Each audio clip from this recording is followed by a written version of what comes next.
తాంత్రిక బలియాగం 3. మనం ప్రశాంతంగా ఉండడం ఎవరికో నచ్చడం లేదు అనుకుంటారు రుద్ర.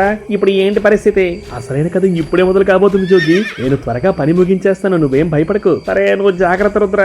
ఆ సమయంలో రుద్ర మాంత్రికురాలు పంపిన రాకాసి జీవితో పోరాటం చేస్తాడు. మరోవైపు శివ భయంగా నిలబడి రాకాసి జీవి వైపు చూస్తున్నప్పుడు రాకాసి జీవి అతని మీదకు దూసుకుని వస్తుంది. అయితే ఏదో శక్తి కారణంగా రాకాసి జీవి శివను తాకలేకపోతుంది. అప్పుడు శివ ఆశ్చర్యపోతాడు. నిజానికి ద్రావణం సాధించిన క్రమంలో ఒక శక్తివంతమైన రాయి లభించింది. దాని కారణంగానే శివ ముందుకు కదలగలుగుతున్నాడు. రుద్ర ఏ అపాయంలో చిక్కుకోకూడదని ఆ అమ్మవారికి కోరుకోవాలి సైదులు.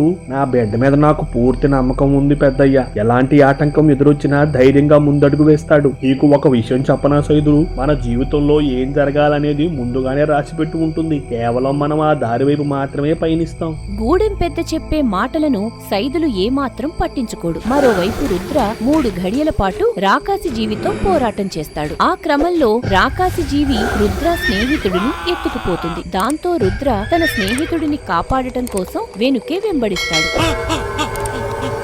అలా కొద్ది దూరం వెళ్లిన తర్వాత గాల్లో నుండి జోగిని వదిలేసి రాకాసి జీవి మాయమైపోతుంది. అప్పుడు రుద్ర పరుగున తన స్నేహితుడి వద్దకు వస్తాడు. నీకేం కాలేదు కదా జోగి? నేను బాగానే ఉన్నాను రుద్ర.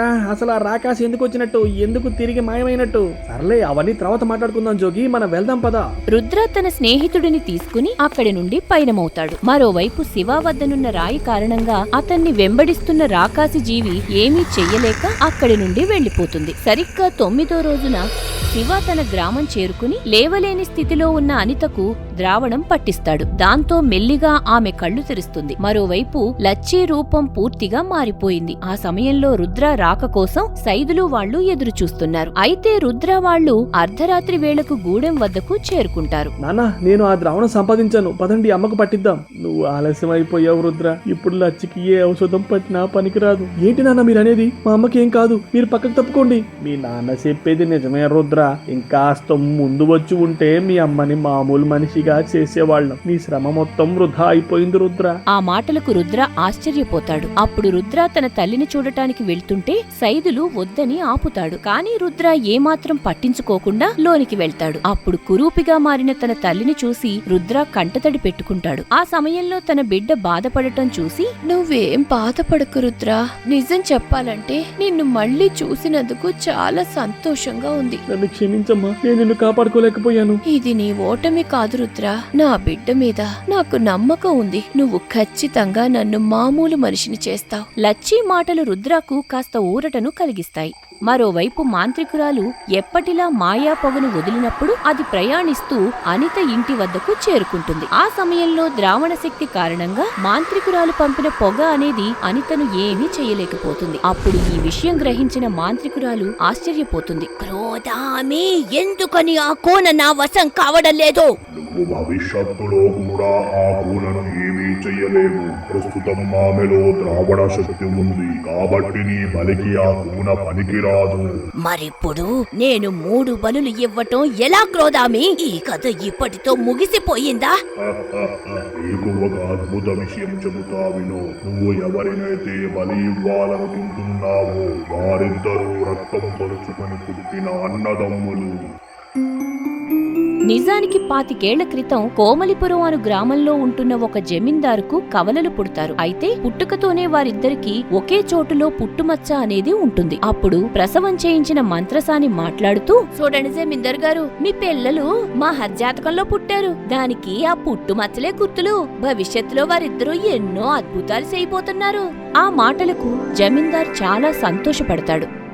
అలానే కవలలు పుట్టిన శుభ సందర్భంలో గ్రామస్తులకు వస్త్రదానం లాంటి కార్యక్రమాలు చేస్తాడు. అదే విధంగా గుడికి వెళ్లి పూజలు లాంటివి నిర్వహిస్తారు. సరిగ్గా పిల్లలు పుట్టిన ఏడాది తర్వాత ఒకరోజు రాత్రి జమీందారు తన 2 పిల్లలతో కలిసి ఆరు బయట ఉంటాడు. అప్పుడు జమీందారు భార్య తన భర్త కోసం భోజనం తీసుకొస్తుంది. మీరు పిల్లలతో సమయాన్ని గడుపుతూ ఆకలి సంగతి మర్చిపోతున్నారు. మనకు ఈ ఇద్దరు తప్ప ఎవరున్నారు చెప్పు? నాకు వీళ్ళిద్దరిని చూస్తుంటే కడుపు నిండిపోతుంది. అబ్బో, మాటలకేముందిలే గాని ముందు నేను తెచ్చిన భోజనం తినండి. నేను ఈలోగా పిల్లలను నిద్రపుచ్చుతాను. అప్పుడు జమీందారు భోజనం చేయటానికి సిద్ధపడతాడు. ఆ సమయంలో జమీందారు భార్య ఒక పిల్లాడిని తీసుకుని ఆ అక్కడి నుండి వెళ్లిపోతుంది. ఆ తర్వాత కాసేపటికి చీకట్లో నుండి ఏదో చప్పుడు రావడంతో జమీందారు అటుగా వెళ్లి చూస్తాడు. అలా వెళ్లి చూసినప్పుడు అక్కడ ఎవ్వరూ కనిపించరు. ఆ తర్వాత తిరిగి తన బిడ్డ ఉన్న చోటుకు రాగా అక్కడ పిల్లాడు కనిపించడు. బహుశా నిద్రపోచడానికి నా భార్య తీసుకుని వెళ్ళి ఉంటుంది.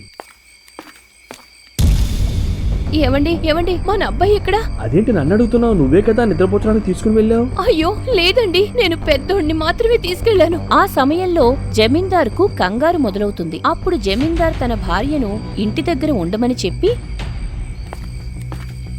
తన మనుషులతో ఊరంతా వెతకడం మొదలు పెడతాడు. మరోవైపు ఒక దొంగ జమీందార్ కొడుకుని తీసుకుని పారిపోతున్నాడు. అలా పారిపోతున్న క్రమంలో ఆ గ్రామానికి చెందిన ఒక వ్యక్తి కంటపడతాడు. అప్పుడు ఆ వ్యక్తి మిగిలిన వారిని పిలవగా ఆ దొంగ అక్కడి నుండి పరుగులు తీస్తాడు. ఆ తర్వాత వెనుకే గ్రామస్తులు అతన్ని పట్టుకోవడానికి వెంబడిస్తారు. నా బిడ్డ ఎక్కడా? మమ్మల్ని క్షమించండి అయ్యా, మేము వాడిని పట్టుకోలేకపోయాం. అయ్యో భగవంతుడా, ఎందుకని నా బిడ్డను నాకు దూరం చేశావు? కాలం భలే విచిత్రమైనది. కాకపోతే నేనిప్పుడు బలి ఇవ్వటం ఎలా క్రోధామి? నువ్వు ఎవరినైతే బలి ఇవ్వాలనుకుంటున్నావో వారిద్దరి జన్మకు కారణమైన ఆ స్త్రీని కూడా వారితో పాటు బలి ఇస్తే నీకు ఫలితం దక్కుతుంది. ఇది అద్భుతంగా ఉంది క్రోధామి. నేను వెంటనే వారందరినీ ఒక చోటుకి చేర్చి బలులు ఇస్తాను. నువ్వు తొందరపడితే ఫలితం ఉండదు. ఇప్పుడు నువ్వు బలి ఇవ్వబోయే ఆ కవలల తల్లిని ముందుగా వశపరుచుకొని ఆ తర్వాత బలికి సిద్ధం చెయ్యాలి. మరిప్పుడు ఏ అనుమానం రాకుండా వశపరుచుకోవడం ఎలా క్రోధామి? అందుకు నువ్వు వశీకరణ నేత్రాలను సంపాదించు. తద్వారా నీ పని సులువవుతుంది. అలా విగ్రహం నుండి ఆ మాటలు వచ్చిన తర్వాత స్వరం అనేది ఆగిపోతుంది. ఆ సమయంలో మాంత్రికురాలు వశీకరణ నేత్రాలను దక్కించుకోవడం ఎలా అనే ఆలోచనలో పడుతుంది. అప్పుడు మాంత్రికురాలు తన కొడుకు ఉన్న చోటుకి పయనమవుతుంది. అలా భేతాళుడి వద్దకు చేరుకుని విషయమంతా చెబుతుంది. నువ్వే మా వశీకరణ నేత్రాల గురించి దిగులు పడకు అమ్మా. నేను ఆ పాతాళుడిని ప్రసన్నం చేసుకుని ఆ నేత్రాల జాడను తెలుసుకుంటాను. త్వరగా కనుక్కో భేతాళ. ఆ బలుల తర్వాత మనల్ని ఎవ్వరూ ఎదుర్కోలేరు. అప్పుడు ఆ కైరా వాళ్ళని చీమలు నలిపినట్టు నలిపేస్తాను. ఆ రోజు కోసమే ఎదురు చూస్తున్నానమ్మా. నేను వెంటనే పాతాళ పూజ మొదలు పెడతాను. నువ్వు కూడా ఆ పూజకు సిద్ధమవ్వు. సరిగ్గా మధ్యరాత్రి వేళలో వారిద్దరూ కూడా గాల్లో పుర్రెని పెట్టుకుని పాతాళ పూజను నిర్వహిస్తారు. ఆ పూజలో భాగంగా ఏవో రాకాసి చేతులు వచ్చి పుర్రె దగ్గర చప్పట్లు కొడతాయి. అప్పుడు చప్పట్ల నుండి వచ్చిన ధ్వని అనేది పాతాళ విగ్రహానికి చేరతాయి. ఈ విధంగా పక్షం రోజుల పాటు పూజను నిర్వహిస్తారు. మీకు కావలసిన వశీకరణ నేత్రాలు వేరు వేరు చోట్లలో దాగి ఉన్నాయి. ఈ నేత్రాలు ఉండే జాడను తెలియచెయ్యి పాతాళుడా. అది ఎంత కష్టమైనా నేను నా కొడుకు సాధించుకొని వస్తాం. ఆ వశీకరణ నేత్రాలలో ఒకటి ఓస్లా సముద్ర గర్భంలో దాగి ఉంది.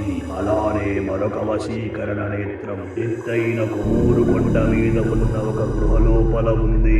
ఆ సమయంలో విగ్రహం నుండి వచ్చే అన్ని వివరాలు తెలుసుకుని మాంత్రికురాలు కోమూరు కొండవైపు, పాతాళ భేతాళుడు ఓస్లా సముద్రం వైపు పయనమవుతారు. మరోవైపు రుద్ర తన తల్లి పరిస్థితి గురించి ఎంతగానో దిగులు పడుతున్నాడు. అప్పుడు ఒక రోజు రుద్ర ఒంటరిగా అడవిలో తిరుగుతున్న సమయంలో కొద్ది దూరం నుండి ఒక శబ్దం వినపడుతుంది. దాంతో మెల్లిగా అటువైపు అడుగులు వేసి వెళ్లగా అక్కడ బుడత దెయ్యం ఏవో ఫలాలను తింటూ కనిపిస్తుంది. ఆ సమయంలో రుద్ర బుడత దెయ్యాన్ని ఆశ్చర్యంగా చూస్తున్నాడు. ఎవరు నువ్వు? ఎందుకని నన్ను చాటుగా గమనిస్తున్నావు? నేను పొరపాటున ఇటువైపు వచ్చాను. దయచేసి నన్నేం చేయకు. నిజం చెప్పాలంటే మా గూడెం ఈ దగ్గరలోనే ఉంది. అవునా? నేను ప్రతి పౌర్ణమి రోజున ఈ చిత్తపలాలు తినడానికి వస్తాను. అవి భలే రుచిగా ఉంటాయి. తప్పుగా అనుకోవద్దు. మీ దయ్యాలకు ఆకలి ఉంటుందా? మీ మనుషులకు తెలియని ఎన్నో విషయాలు ఈ లోకంలో దాగి ఉన్నాయి అబ్బాయి. అవన్నీ మీకు చెప్పినా అర్థం కావులే. అలా వారిద్దరి మధ్య పరిచయం మొదలవుతుంది. ఆ తర్వాత బుడత దెయ్యం అక్కడి నుండి వెళ్లిపోతుంది. మరోవైపు మాంత్రికురాలు కోమూరు పరిసరాల్లోకి ప్రవేశించినప్పుడు ఆమెను ముందుకు వెళ్లనివ్వకుండా హఠాత్తుగా కొన్ని బండరాళ్లు ప్రత్యక్షమవుతాయి. అప్పుడు మాంత్రికురాలు తన శక్తితో రాళ్లను నాశనం చేసినప్పుడు అందులో నుండి కొన్ని వింత జీవులు బయటకొస్తాయి. ఓస్లా జామీక్రియం ఓలా వామీక్రియం ఇరాసిమీక్రియం. బేతాళుడు మంత్రాలు చదవటం పూర్తయిన తర్వాత సముద్రపు నీటి నుండి ఒక రాయి బయటకు వస్తుంది. ఆ తర్వాత బేతాళుడు దాని మీదకు ఎక్కి సముద్ర ప్రయాణం మొదలు పెడతాడు. అలా 100 నాటికన్ మైళ్లు ప్రయాణించినప్పుడు ఒక దగ్గర సముద్రంలో అలజడి రావటం బేతాళుడు గమనిస్తాడు. ఆ సమయంలో బేతాళుడు అమాంతం సముద్రంలోకి దూకేస్తాడు. మరోవైపు మాంత్రికురాలు వింత జీవులను నాశనం చేసిన తర్వాత కోమూరు కొండ వద్దకు చేరుకుంటుంది. అయితే కోమూరు కొండ అనేది చాలా ఎత్తుగా ఉంటుంది. అప్పుడు మాంత్రికురాలు తన శక్తితో పైకి వెళ్లాలని చూసినప్పుడు ఆమె విఫలమవుతుంది.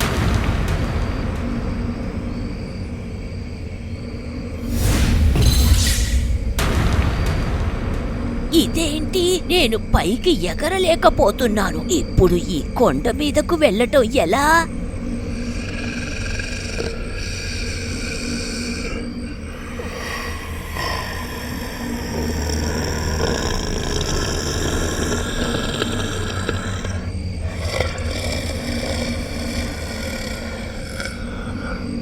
మాంత్రికురాలి రాకతో గుర్రుమంటూ నిద్రపోతున్న రాకాసి జీవి మేల్కొంటుంది.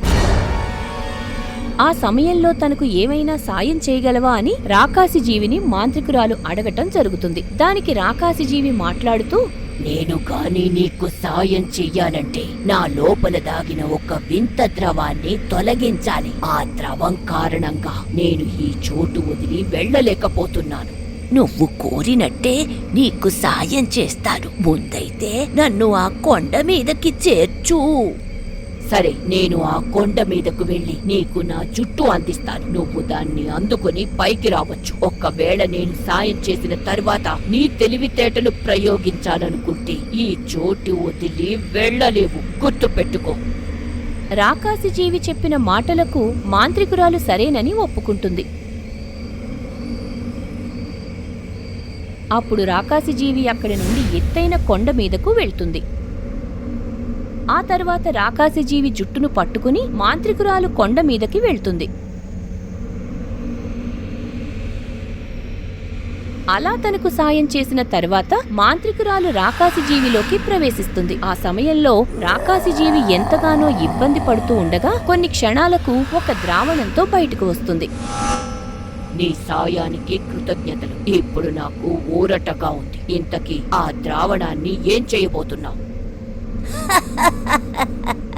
నా పిచ్చి బుర్రలో ఎన్నో పిచ్చి ఆలోచనలు ఉంటాయిలే.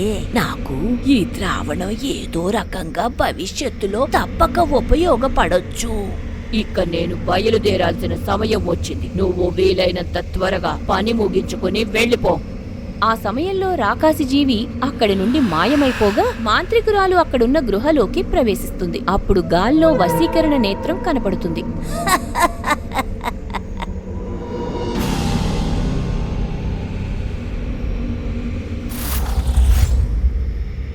మరోవైపు సముద్ర గర్భంలోకి చేరుకున్న పాతాళ భేతాళుడికి ఒక దగ్గర ప్రకాశవంతమైన వెలుగు కనిపిస్తుంది. అప్పుడు భేతాళుడు అటువైపు వెళ్లి చూడగా ఒక ముత్యపు పగడం లోపల వశీకరణ నేత్రం తారసపడుతుంది. వెంటనే భేతాళుడు దాన్ని అందుకుంటాడు.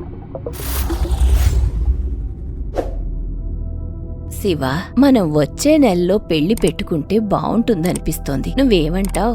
మీ ఇష్టమమ్మా. ప్రస్తుతం మనకు ఏ సమస్యలు లేవు కాబట్టి ప్రశాంతంగా పెళ్లి పనులు చేసుకోవచ్చు. మనం ఏ విషయం కూడా తేలిక తీసుకోవడానికి వీల్లేదు శివ. జమీందార్ తన బిడ్డ విషయంలో కాస్త కంగారు పడుతున్నాడు. మరోవైపు ప్రతి పౌర్ణమి రోజున బుడతను రుద్ర కలవటం అలవాటుగా చేసుకుంటాడు. ఈ క్రమంలో వారిద్దరూ ఒకరి గురించి ఒకరు తెలుసుకుంటారు. ఇంతకీ మీ అమ్మకు ఎలా ఉంది రుద్ర? ప్రస్తుతం పరిస్థితి ఏం బాలేదు బుడతా. నాకు ఈ విషయంలో ఏం చేయాలో అర్థం కావట్లేదు. ఒకవేళ మా అమ్మకు జరగరానిది ఏమైనా జరిగితే నేను ప్రాణాలతో ఉండను. అవేం మాటలు రుద్ర? నిజంగా మీ అమ్మ మీద నీకున్న ప్రేమను చూస్తుంటే భలే ముచ్చట వేస్తుంది. బహుశా నీ సమస్యకు కైరా ఏదైనా పరిష్కార మార్గం చూపిస్తుందేమో. ఒకసారి ప్రయత్నించి చూద్దామా? బుడత చెప్పిన దానికి రుద్ర సరేనని ఒప్పుకుంటాడు. ఆ తర్వాత తన మాయాశక్తితో కైరా వద్దకు తీసుకుని వెళ్తాడు. అప్పుడు రుద్ర ద్వారా కైరా అన్ని విషయాలు తెలుసుకుంటుంది. నిజంగా నువ్వు గొప్ప వీరుడివి రుద్ర. నీ సాహసాలు అద్భుతం. ఇప్పుడున్న పరిస్థితిలో మీ అమ్మ ప్రాణాలు కాపాడాలంటే ఒకే ఒక్క మార్గం ఉంది. మీరు కానీ మా అమ్మ ప్రాణాలు కాపాడితే నీకు జీవితాంతం రుణపడి ఉంటాను. ఇంతకీ ఆ మార్గం ఏంటి? నేనే స్వయంగా మీ గూడెం వచ్చి ఆమెకు నయం చేస్తాను. కైరా మాట ఇవ్వడంతో రుద్ర మనస్సు కాస్త కుదుట పడుతుంది. మరోవైపు వశీకరణ నేత్రాలను సొంతం చేసుకున్న మాంత్రికురాలు మరియు భేతాళుడు చాలా సంతోషంగా ఉంటారు. అప్పుడు మాంత్రికురాలు కళ్ళు మూసుకుని పాతాళుడిని కొలుస్తున్న సమయంలో వశీకరణ నేత్రాలు వచ్చి ఆమెలో ఏకమవుతాయి. ఆ తర్వాత గృహ నుండి శివ వాళ్ళు ఉంటున్న గ్రామానికి పయనమవుతుంది.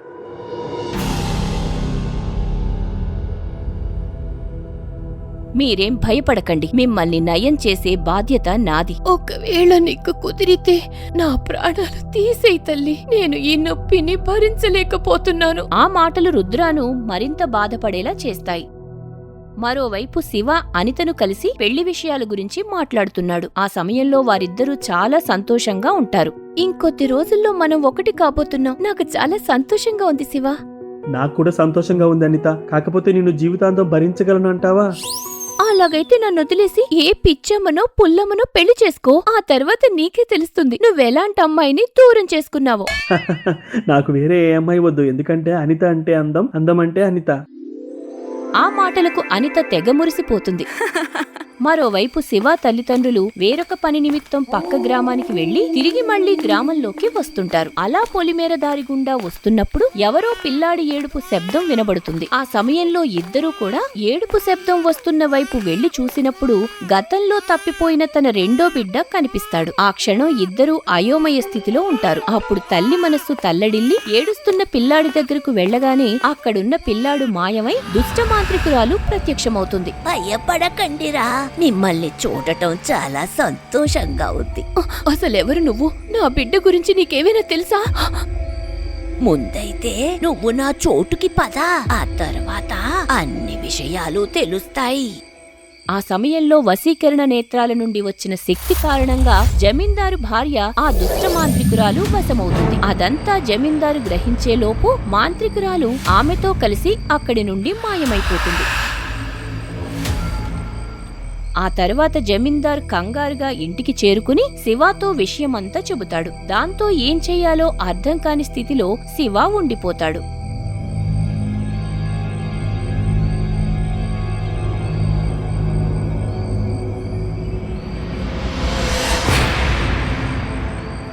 ఇప్పుడు నేను 3 రోజుల పాటు పూజను నిర్వహించబోతున్నాను. ఈ 3 రోజుల పాటు నాకు ఏ మాటలు వినపడవు. నేను ఎట్టి పరిస్థితులలోనూ ఉన్న చోటు నుండి కదలను. మాకు అర్థమైంది తల్లి. ఆ అమ్మవారే నిన్ను మా కోసం పంపించినట్టు ఉన్నారు. నేను ఈ 3 రోజుల పాటు ఇక్కడ కాపలాగా ఉంటాను కైరా. ఒకవేళ ఏవైనా క్రూర మృగాలు వచ్చే అవకాశం ఉంటుంది. అదేం పెద్ద సమస్య కాదు, కానీ నీ ఇష్టం. అలానే బుడత గూడెం వద్ద రక్షగా ఉంటాడు. సరే కైరా, ఆ సంగతి నేను చూసుకుంటాను. పాపం అధీరా బుజ్జికి పని చెప్పకుండా ఉంటే బాగుండు. మనతో పాటు ఇక్కడే ఉండేది. అలా మాట్లాడడం పూర్తయిన తర్వాత బుడతతో కలిసి సైదులు వాళ్ళు వెళ్లిపోతారు. కానీ రుద్ర స్నేహితుడైన జోగి మాత్రం అక్కడే నిలబడి ఉంటాడు. అప్పుడు విషయం ఏమిటని రుద్ర అడగగా, నేను కూడా నీకు తోడుగా కాపలాగా ఉంటాను, ఎందుకంటే అది నా బాధ్యత. కైరా కురుసి పూజను మొదలు పెడుతుంది. ఆ సమయంలో చేతిలో ఉన్న పుర్రె అనేది ఒకసారి మెరుస్తుంది. ఉన్నట్టుండి నీకింత ధైర్యం ఎక్కడి నుంచి వచ్చిందిరా? నాకు ఇప్పుడు కూడా భయంగానే ఉందిరా. కాకపోతే కైరా చాలా అందంగా ఉంది కదా, ఒకవేళ నేను ధైర్యవంతుడిగా కనిపిస్తే ఆమెకి నేను నచ్చుతానేమోనని చిన్న ఆశ. ఇచ్చి నీకు అసలు సిగ్గులేదురా. మనం ఉన్న పరిస్థితి ఏంటి, నువ్వు చేసే పనులేంటి? ఒకవైపు గూడెంలో పరిస్థితి ఇలా ఉండగా మాంత్రికురాలు తన నెత్తురు గృహలో వశీకరణానికి గురైన జమీందారు భార్యతో ఉంటుంది. ఆ సమయంలో మాంత్రికురాలు తన శక్తితో 2 శంఖాలను సృష్టిస్తుంది. అప్పుడు ఆ శంఖాలు జమీందారు భార్య ఎదురుగా ఉన్నప్పుడు, నా దరికిరా, నా దరికిరా. ఇప్పుడు ఏం చేయాలో అర్థం కావట్లేదు నాన్న. అసలు ఆ మాంత్రికురాలు ఎందుకు ఇలా చేస్తుంది? ఇదంతా దేనికోసం? మీ అమ్మను మాత్రమే తీసుకుని వెళ్ళింది అంటే మనలో ఒకరికి ఏదో జరగబోతోంది శివ. ఇదంతా నా వల్లే మొదలైంది. ఒకవేళ నా కోసం గాని నువ్వు ద్రావణం తీసుకురావడానికి వెళ్ళకపోయుంటే ఈ పరిస్థితి వచ్చేదే కాదు. ఇందులో ఎవరి తప్పు లేదనిత. మా అమ్మకు ఏం కాదు, మీరంతా ధైర్యంగా ఉండండి అని శివ తన వాళ్లకు ధైర్యం చెప్పి తన తల్లిని కాపాడుకోవడానికి ఏదైనా మార్గం ఉంటుందేమో అని వెతకడానికి ఇంటి నుండి బయలుదేరుతాడు. మరోవైపు ఒక రోజు కురుసి పూజ పూర్తి అవడం వల్ల ఇత్తడి బిందెల్లో ఉండే తైలం గాల్లో కలుస్తాయి. అలా రెండో రోజు కూడా పూర్తయ్యేసరికి కైరా చేతిలో ఉన్న పుర్రె అనేది వెలుగుతున్న దీపం పైన ఊగిసలాడుతుంది. ఇక అదే రోజు అర్ధరాత్రి వేళల్లో నిర్మానుష్యంగా దారి గుండా శివ నడుస్తున్నప్పుడు మాంత్రికురాలి చోటు నుండి ప్రయాణించుకుని వచ్చిన శంఖం ఎదురుపడుతుంది. నా దరికిరా, నా దరికిరా, నా దరికిరా, నా దరికిరా. ఈ రోజే ఆఖరి రోజు రుద్ర. ఈ పూజ పూర్తయ్యాక అమ్మ కోలుకుంటుందా? నేను ఆ నమ్మకంతోనే ఉన్నాను జోగి. ఒకసారి అమ్మ కోలుకుంటే చాలు, నాకు ఇక ఏ దిగులు ఉండదు. నీ నమ్మకమే అమ్మను కోలుకునేలా చేస్తుందిరా, నువ్వు ధైర్యంగా ఉండు. కురుసి జోకిరి పాప నికృత వినం, కురుసి యాకిరి క్రోధా నికృత వినం, కురుసి గాకిరి జాహూ నికృత వినం. సరిగ్గా మధ్యాహ్న వేళలో రుద్ర ఉన్న చోటుకు శంఖం వచ్చి శబ్దం చేస్తుంది. నా దరికిరా, నా దరికిరా. అప్పుడు రుద్ర మైకం పట్టినట్టు అక్కడి నుండి వెళ్తుంటే తన స్నేహితుడికి ఏమైందని జోగి వెనుకే వెంబడిస్తాడు. అలా కొద్ది దూరం వెళ్లిన తర్వాత ఉన్నట్టుండి రుద్ర మాయమైపోతాడు. అది చూసి జోగి అయోమయానికి గురవుతాడు. ఆ తరువాత కంగారుగా కైరా ఉన్న చోటుకు పరిగెత్తుకుని వస్తాడు. కైరా, కైరా, ఒకసారి కళ్ళు తెరువు, నా స్నేహితుడు నుండి మాయమైపోయాడు. నిజానికి దీక్ష పూర్తయ్యే వరకు కైరాకు ఎటువంటి మాటలు వినిపించవు. దాంతో సైదులు వాళ్ల వద్దకు వెళ్లి విషయమంతా చెబుతాడు. మరి ఈ పరిస్థితుల్లో ఏం చెయ్యాలో వారికి అర్థం కాదు. అలా సమయం గడుస్తూ చీకటి పడింది. సరిగ్గా మధ్యరాత్రి వేళలో దీపం మీద ఊగిసలాడుతున్న పుర్రె అనేది పగలడంతో అందులో నుండి ఒక కాంతి విడుదలవుతుంది. అప్పుడు ఆ కాంతి ప్రయాణించుకుని లచ్చి శరీరంలోకి ప్రవేశిస్తుంది. సరిగ్గా సూర్యోదయం సమయానికి లచ్చి పూర్తిగా కోలుకుంటుంది. ఇప్పుడు మీకు ఎలా ఉంది అమ్మా? నువ్వు చేసిన ఈ మేలు ఎప్పటికీ మర్చిపోలేను తల్లి. ఇంతకీ మీ అబ్బాయి ఎక్కడా? ఇదంతా తన కోసమే చేశాను. మా రుద్ర ఇక్కడ లేడు కైరా, నిన్న అనుకున్న రీతిలో మాయమైపోయాడు అని రుద్ర మాయమైపోయిన విషయం గురించి కైరాకు చెబుతాడు. అదే సమయంలో లచ్చి బాధపడటం కైరా గమనిస్తుంది. అప్పుడు కైరా మాట్లాడుతూ తన బిడ్డను క్షేమంగా తీసుకొస్తానని మాట ఇస్తుంది.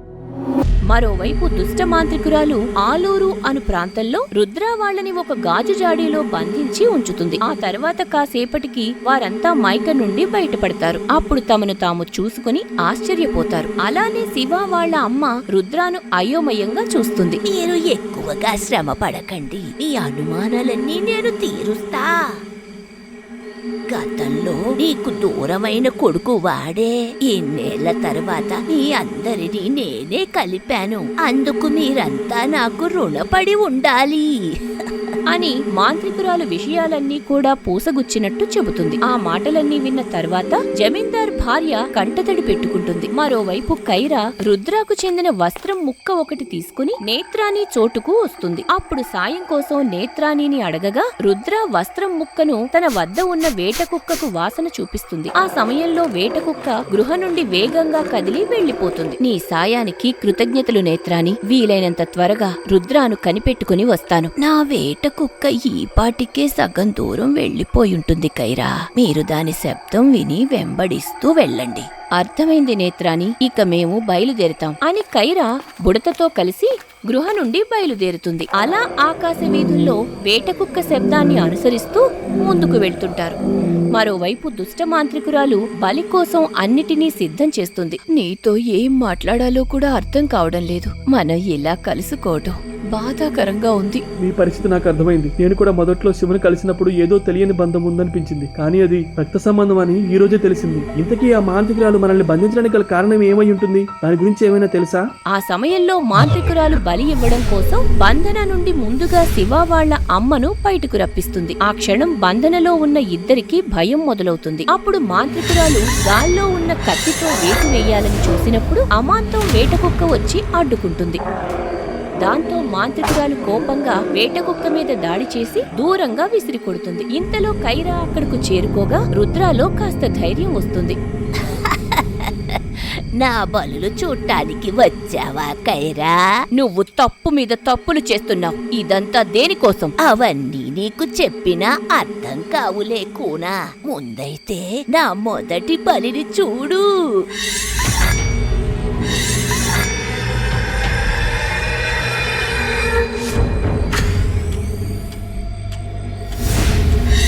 మాంత్రికురాలు పోరాడుతున్న సమయంలో రాకాసి జీవిని కైరా మీదకు వదులుతుంది. అప్పుడు కైరా తన రూపాంతర శక్తితో మాంత్రికురాలిలాగా మారి అసలు మాంత్రికురాలి పక్కకు వెళ్లి నిలబడుతుంది. దాంతో ఎవరి మీద దాడి చేయాలని రాకాసి జీవి అయోమయానికి గురవుతుంది. ఆ క్రమంలో మాంత్రికురాలు చేసే విధంగానే కైరా కూడా చేస్తుంది. మరోవైపు బుడత దెయ్యం ఎట్టకేలకు రుద్ర వాళ్ళని బంధన నుండి విడిపిస్తుంది. నేనే అసలైన మాంత్రికురాలిని కాదు, నేనే అసలైన మాంత్రికురాలిని. అప్పుడు అసలైన మాంత్రికురాలికి కోపం వచ్చి ఎదురుగా ఉన్న నకిలీ మాంత్రికురాలి మీద దాడి చేస్తుంది. ఈ విధంగా చాలాసేపు పోరాటం తర్వాత కైరా తన అసలైన రూపంలోకి మారుతుంది. అప్పుడు తన కపాల కిరీట శక్తితో దాడి చేస్తుంది. అదే సమయంలో రాకాసి జీవి రుద్ర వాళ్ల వైపు వస్తుంటే బుడత దెయ్యం రక్షగా ఉంటాడు. ఈసారి నువ్వు గెలిచుండొచ్చు, కానీ నేను మళ్ళీ తిరిగొస్తాను. నువ్వు ఎన్నిసార్లు నాకు ఎదురొచ్చినా నాకు ఎదురు నిలబడలేవు. త్వరలో నీ గర్వాన్ని అడిచేస్తా కైరా. అప్పటి వరకు హాయిగా ఉండు. మాంత్రికురాలు అక్కడి నుండి మాయమై వెళ్లిపోయిన తర్వాత కైరా రుద్ర వాళ్ళని కలుస్తుంది. ఆ సమయంలో రుద్ర లాంటి ఇంకొక వ్యక్తిని కైరా ఆశ్చర్యంగా చూస్తుంది. ఇక్కడ ఉన్నది కవరలంట కైరా.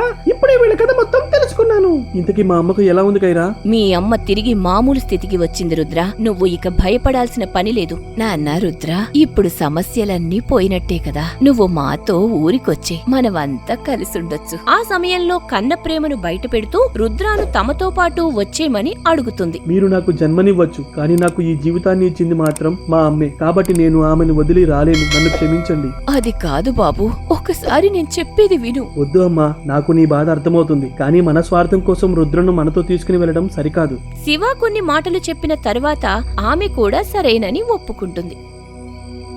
ఆ తర్వాత కైరా వారందరి కోసం నేత్రాని ఇచ్చిన ఒక తైలం ఇస్తుంది. నిజానికి ఆ తైలం తాగడం ద్వారా భవిష్యత్తులో మాంత్రికురాలి వల్ల వాళ్లకు ఎటువంటి ఇబ్బందులు ఉండవు.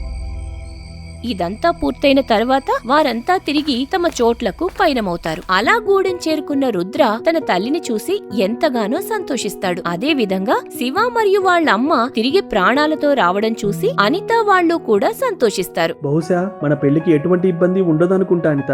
ఏమో శివ, నిన్ను పెళ్లి చేసుకునే లోపు నేను ముసల్దాన్ని అయిపోయేలా ఉన్నాను. నువ్వు ఇప్పుడు చూడ్డానికి కూడా అలాగే ఉంటావులే. శివ మాటలకు అనిత మోహన్ చిన్నబోతే మిగిలిన వారంతా నవ్వుకుంటారు. అదే విధంగా రుద్ర ఎప్పటిలా తన స్నేహితుడితో కలిసి సరదాగా అడవిలోకి వేటకు వెళ్తూ మునుపటి జీవితాన్ని గడపటం మొదలు పెడతాడు.